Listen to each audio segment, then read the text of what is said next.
அஸ்ஸலாமு அலைக்கும். Hi friends, welcome to Hina kitchen. நீங்கள் எல்லாரும் நலமா இருப்பீங்க நம்புறேன். அல்ஹம்துலில்லாஹ் நாங்களும் நலமா இருக்கிறோம். இன்றைக்கும் ஒரு இன்ட்ரெஸ்டான வீடியோட சந்திக்கிறேன். வீடியோ லாஸ்ட் வரை ஸ்கிப் பண்ணாமல் பாருங்கள். மார்னிங்லேருந்து ஈவினிங்க்கு என்னென்ன முக்கியமான வேலைகள் செஞ்சுருக்கிறேன்.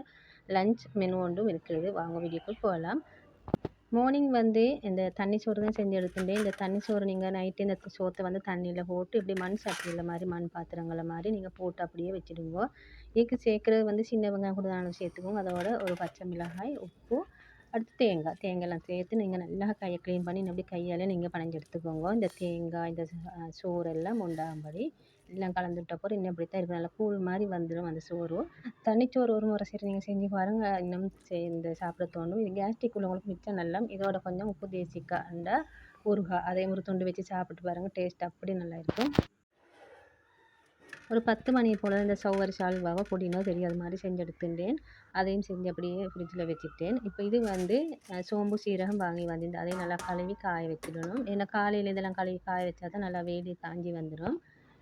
அப்போ தான் ஈவினிங்க்கு எனக்கு அதை பவுடர் பண்ணி எடுத்துக்கலும். அடுத்த வெளியில் துணி கழுவுற வேலை தான், துணி எல்லாமே சின்ன போட்டு அதையும் கழுவி வச்சுட்டேன். ஒரு பெரிய வேலை முடிஞ்ச மாதிரி. ஏன்னா காலையில் வெயில் ஈவினிங் மழை பெய்யும்.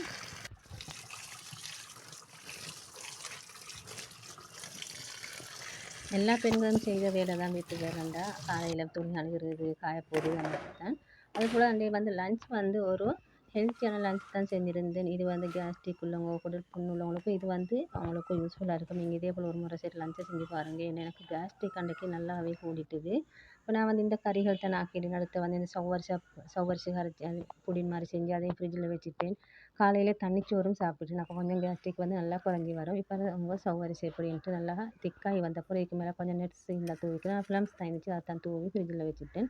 ஃப்ரிட்ஜில் எடுத்து வச்ச போல் ஒரு 11 மணி போல் நானும் அதை திரும்ப ஒரு சின்ன குட்டி பிளேட்டுக்கு போட்டு நல்லா சாப்பிட்டேன். அப்போ கொஞ்சம் வந்து அந்த வயிற்றில் உள்ள அந்த கேஸ்ட்ரிக் எல்லாம் கொஞ்சம் குறைஞ்ச மாதிரி ஆகிடும்.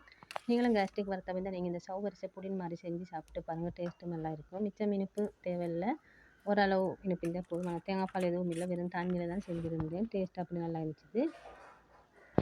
இப்போ லஞ்சுக்கு வந்து வல்லாரை அதை தான் கழுவி வச்சுட்டேன். கழுவி வச்சப்போ இந்த புடோல் ஒன்று இருந்துச்சு கொண்டு வந்தது, அதை தான் கறி ஆக்க போகிறேன். அது எப்படி கறி ஆக்குறேன்னு பார்ப்போம். இது வந்து இந்த மேல் பகுதியெல்லாம் தோலெல்லாம் சீவி எடுத்துக்கணும். அப்படி ஒரு கத்தி வச்சு அப்படி உங்களுக்கு வலிச்சு எடுத்துக்கலாம். வலிச்செடுத்த பிறகு அந்த கீழ் மேல் பகுதியெல்லாம் வெட்டிட்டு 2 பகுதியாக நீங்கள் இதை கட் பண்ணி எடுத்த பிறகு அதில் உள்ள விதையெல்லாம் இன்னப்படி எடுத்துடுவோம். நல்லா கொஞ்சம் ஸ்பூன் ஒன்று வச்சு நல்லா இன்னப்படி வலிச்சு எடுத்துக்கணும். இந்த புடோல் கறி சில பேர் விரும்ப மாட்டாங்க. இன்னப்படி கறி ஆக்கி பாருங்கள், நல்லா டேஸ்ட்டாக இருக்கும். இதுக்கு வந்து நீங்கள் ஒரு குட்டி கருவாடு, சாலை கருவாடு இல்லாட்டி ஒரு நெத்தொலி கருவாடு போட்டு ஆக்கி பாருங்கள். டேஸ்ட்டும் நல்லா இருக்கும், விரும்பி சாப்பிடுவாங்க. இப்போ இந்த புடோலை வந்து இன்னப்படி சின்ன சின்னதாக குட்டியாக கட் பண்ணி எடுத்துக்கணும். உங்களுக்கு ஒரு டிப்ஸ் சொல்கிறேன். என்னென்னா நீங்கள் ஃப்ரிட்ஜில் வைக்கிறேன்னு இந்த மிளகாய், தக்காளி, அடுத்து இஞ்சி பூண்டு பேஸ்ட்டு ஒரே இடத்துல வச்சுக்கோங்க. உங்களுக்கு லேசி ஒரு ட்ரே எடுத்து அவங்களுக்கு வேலை முடிஞ்ச மாதிரி ஒரே அடிக்கா வேலை முடிஞ்சிடும். அந்த ஃப்ரிட்ஜ் ஒரே திறக்க மூட வந்து தேவையில்லை.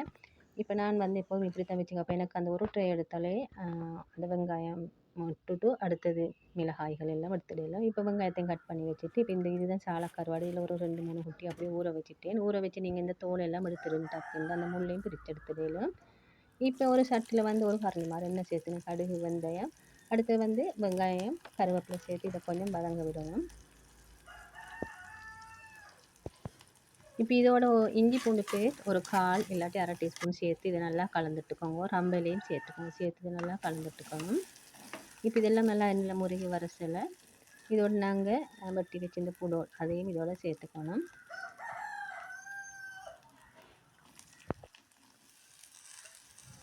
இந்த புடோல், பீக்கங்காய் கறியெல்லாம் நல்ல ஹெல்த்தியான கறி தான். இது மிச்சம் வேறு சாப்பிடல இந்த புடோல் கறி அப்படி விருப்பம் இல்லை. இது போல் நீங்கள் செஞ்சு பாருங்கள், மறுகாலம் சாப்பிடுவீங்க. இதுக்கு மிளகாய்த்தூள் கொஞ்சம் போல சேர்த்துக்கணும். மஞ்சள், மிளகு, சீரகம் சேர்த்து தக்காளி சேர்த்துக்கோங்க. சேர்த்த பிறகு இதோட ஒரு பச்சை மிளகாய் இல்லாட்டி 2 சேர்த்துக்கலாம். சேர்த்த பிறகு இதோட வந்து நாங்கள் கழுவி வச்சு இந்த கருவாடு, உங்களுக்கு கருவாட்டில் முள்ளுகள் இருந்து அதெல்லாம் எடுத்துகிட்டே சேர்த்துக்கலாம். நான் ஊற வச்சு அதை முள் பகுதியெல்லாம் நல்லா எடுத்து வச்சு தான் சேர்த்துங்க. சேர்த்து இதை நல்லா கலந்துட்டு அப்படி மூடி போட்டு மூடி வச்சிட வேண்டியதுதான். இது அந்த எண்ணெயிலே நல்லா வதங்கி வெந்து வரும். இப்போ இதுக்கு தேங்காய் பாலையும் நாங்கள் எடுத்து வச்சுக்கணும். 1ஆம் பால், 2ஆம் பால் வேறு வேறையாக இல்லாட்டி 1டையும் 2டையும் வச்சுக்கலாம். இது 3ஆம் பாலத்தை நான் இதுக்கு ஊற்றினேன் வேகிறதுக்காக வேண்டின கொஞ்சம். இப்போ இது நல்லா வத்தி வெந்து வர டைமுக்கு இப்போ இது பண்ணி ஆணவம் இல்லாமல் நல்லா வத்தி வரணும். இந்த டைமுக்கு நாங்கள் கட்டி தேங்காய் பால் ஊற்றி நல்லா கலந்துட்டுக்கணும்.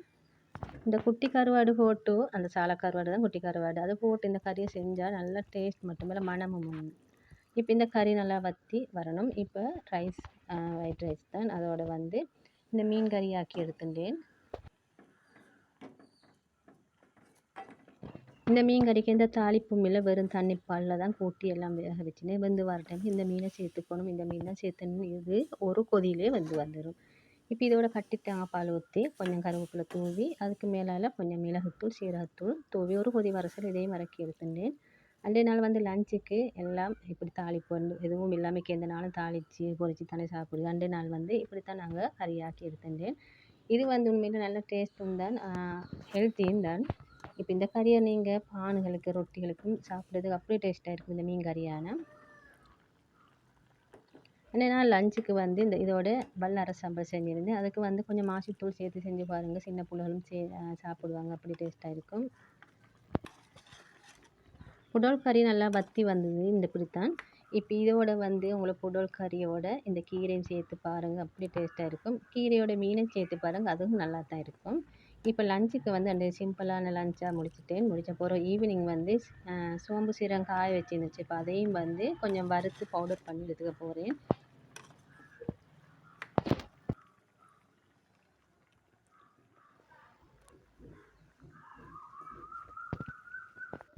இரும்பு தாச்சி ஒன்று வச்சு அது நல்லா சூடாகின பிறகு லோ ஃப்ளேமில் வச்சு ஒரு செகண்டில் மாதிரி இது நல்லா ரோஸ்ட் ஆகிடும்.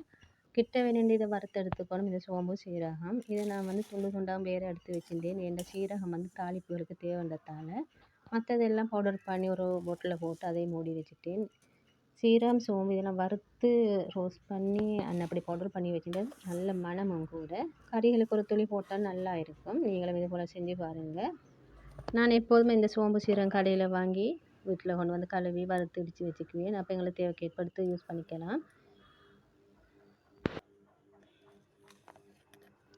இந்த வீடியோ கொஞ்சம் லென்த்தி ஆகிட்டுது. பிடிச்சிருந்தா லைக் பண்ணிக்கோங்க. ஃபேமிலியில் ஃப்ரெண்ட்ஸ் ஷேர் பண்ணி புதுசாக மறக்காமல் சப்ஸ்கிரைப் பண்ணி வச்சுக்கோங்க. இந்த மாதிரி இன்ட்ரெஸ்டான வீடியோ சந்திக்கும் வரை எல்லாருக்கும் தேங்க்ஸ் ஃபார் வாட்சிங்.